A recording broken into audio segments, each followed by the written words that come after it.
Here, let's pray. Let's pray again. Um, Once again, you guys, I'm thankful that we were able to overcome this coronavirus. And of course, we had a lot of, prayer warriors at our church were praying for us through this. We're very thankful for their prayers and their support. Um, I pray sincerely that that if any of you or your loved ones are experiencing this coronavirus, I am hoping that you guys also have a speedy recovery. And Lord, I'm praying, Lord, for healing and restoration, Lord, in the name of Jesus. And Daddy, how I pray that as we get into your word right now, Lord, we are going to talk about King Cyrus today. I pray, Lord, that you may give us the wisdom, knowledge, and understanding, Daddy. And I pray, Lord, for this election, Lord, that we may turn to you and seek you now more than ever, Daddy. As your children, Lord, as a family in Christ, Lord, as a nation before you, Lord, that we may turn to you and seek you with all of our being, Lord. Lord, that we may come to know you intimately and personally, Lord, and we may make you known, Lord. And we pray this in Jesus' name. Lord, that you may help us to see through your lens, Lord, through your scriptures, Daddy. And we may see who King Cyrus was and how you did the unthinkable through such a man as this. So here, we're going to go to the book of Isaiah, chapter 44. And we're going to be reading from verse 25 through 28. Actually, 26 through 28. It says, But I carry out the predictions of my prophets. By them I say to Jerusalem, people will live here again. And to the and to the towns of Judah, you will be rebuilt. I will restore all of your ruins. When I speak to the rivers and say, dry up, they will be dry. When I say of Cyrus, he is my shepherd, he will certainly do as I say. He will command, rebuild Jerusalem, and he will say, restore the temple. And you find that in Isaiah chapter 44, verses 26 through 28.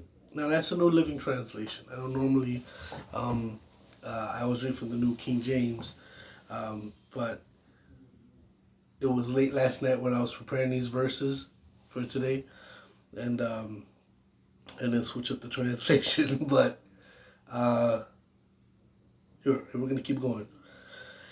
Now, in Second Chronicles, it talks about the first year of King Cyrus. Second Chronicles chapter 36, verses 22 through 23. It says, in the first year of King Cyrus of Persia, the Lord fulfilled the prophecy he had given through Jeremiah. And he had also given a prophecy through Isaiah as well. But he stirred the heart of Cyrus to put this proclamation in writing and to send it throughout his kingdom. This is what King Cyrus of Persia says. The Lord, the God of heaven, has given me all the kingdoms of the earth. He has appointed me to build him a temple at Jerusalem, which is in Judah. Any of you who are his people may go for this task. And may the Lord, your God, be with you. Second Chronicles chapter 36, verses 22 through 23. Now, of course, we can read on in Ezra chapter 1, verses 1 through 11, where it speaks about everything that he's going to give them to start rebuilding this temple. And of course, we know that it's in the book of Nehemiah that the mission of the temple being rebuilt is fulfilled. But, you guys, I bring this up because I know that going into this election, we have a lot of media bias that is just really ripping apart everything that Trump has done over these last 4 years. And if there's anything that we've learned throughout the scriptures, especially in the Old Testament, like whenever you read of Nebuchadnezzar, and then you read of King Cyrus, the Lord appoints and he removes. You know what I mean? And I bring this up because this president has done so much for Israel. You guys got to remember, over the last 8 years prior to Trump becoming president, Obama was completely against Israel. And this nation went through a whole lot under Obama. The nation's debt doubled, right? There were so many things that came out after he was finally out of office. Things that were being done back then that the media was keeping a hush-hush about. And even until recently, with all these things that are coming out about the Bidens and, the way that business was being conducted.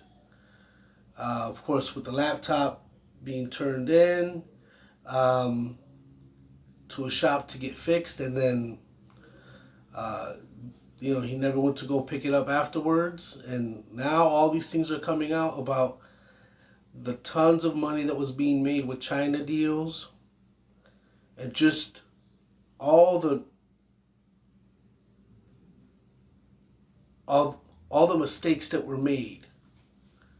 And I believe this is one of those, what you do in the darkness is going to come out in the light, no doubt. Now, I am not saying in any way, shape, or form that Trump is perfect. Listen, we know no one is perfect. No one has a halo and wings, you know what I mean? But what we do know is he has delivered on the things that he said he was going to do. And one of those main things was, which those of us who know scripture, we know that one of the main things that has to happen, and in the end times, is how the capital had to be moved from Tel Aviv, Israel, into Jerusalem, the city of David. No other leader throughout the world was daring enough to move their embassy to establish that as the capital of Israel again. And one thing that he had said was he will move the embassy. And he did it within his first, just months after he ended up winning the presidency back in 2016. But of course, that was kind of overshadowed with the whole thing of the Russian, the Russians rigging the election, which we know that was all fluff. That was all rubbish. They can never deliver on that.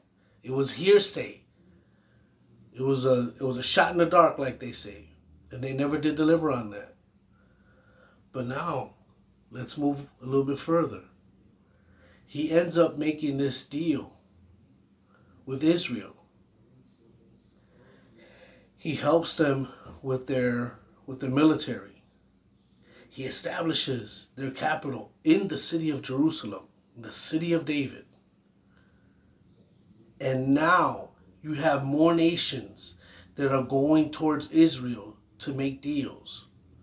You guys, this all has to happen. The next big thing that's on the biblical calendar, we all know it's the rapture of the church. But before the rapture of the church takes place, Israel is now looked upon as a superpower. And not just as a superpower, but in that region, Israel's going to be doing business with all these nations. not just Jordan. Um, I mean, the Turkish right now, they're at odds, right? Lebanon, things are kind of shaky because of what's going on with Iran. But of course, all the other small uh, nations around there, they're all coming to make deals with Israel. And this is how it's going to be. Listen, America's going to die down, and Israel's going to rise up. If you notice how America is not mentioned in the book of Revelations, Israel's going to be standing firm on its own. And all we are doing at this hour is we're helping to build them up. Now, we already know that this president has delivered on quite a few things,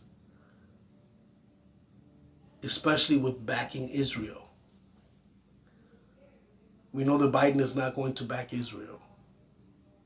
Biden, just like Obama, just like the Democrats, they want Israel to be split. And we know that cannot happen. Because of course there's a biblical promise that was given to Abram. And they said that, like whatever you do unto Israel, it will be done unto you. And if we go to split that land, our land will be split. There was a vision that they had of the New Madrid fault line, America being split in half, like there was like a huge catastrophic earthquake.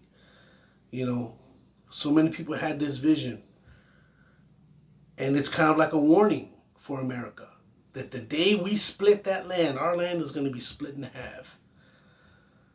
Now, my whole point in making this video, you guys, is I can't tell you how to vote. I cannot tell you how to vote. But I know this, though. I know that God has a plan. Are we going to work with the Lord towards that plan? Or are we going to work against that plan? We're trying to get rid of these abortions. We don't want to fund Planned Parenthood. That's all that these Democrats have been pushing. Mid to late term abortions. In fact, in the city, in New York now, someone can have a baby and then say, I don't want him, and then just kill him right there. Euthanize a child right there. There is no reason in the world we can do such evil and then come up with excuses. That blood has been on our hands. America really has to repent. And you guys, the people that God is going to judge first is going to be us, the church. So we got to get some of these people that have been in office for years out. And one of them is Joe Biden. Joe Biden got to go. He's been in office for over 40 years. Senator Dick Durbin, he's another one. He got to go. Chewy, for those of you who live here in the city of Chicago like I do, Chewy got to go too. These are people who have been in office for years. And they have done nothing to help our economy, to really help our communities. It's time for change. Now, this is my opinion. You guys are all welcome to have your own. But I'm just saying, as a church, we need to rise to the occasion. The Bible says, what good? We are called to be the salt of the earth, the light of the world, the city set upon a hill that cannot be hidden. The Bible says, what good is salt when it loses its flavor? What good is light if you take your lamp and if you put it under a basket? Makes no sense. No, you put it up high, put it somewhere so it lights up the room. And salt back then, man, which salt still is very, it's very important because it preserves. That's what we got to do, you guys. So anyway, These are my opinions, and I stand by my opinions, but I love you all dearly. Please go out and vote. It's important that you guys vote. Your vote is your voice. So anyway, I love you all. And hopefully, maybe this might help someone. But remember, just like the Lord used Nebuchadnezzar, just like the Lord used King Cyrus, He's using Trump at this last hour. And even the name Trump. Is that ironic? I'll leave you guys with that. Trump. Trump 2020. God bless you guys.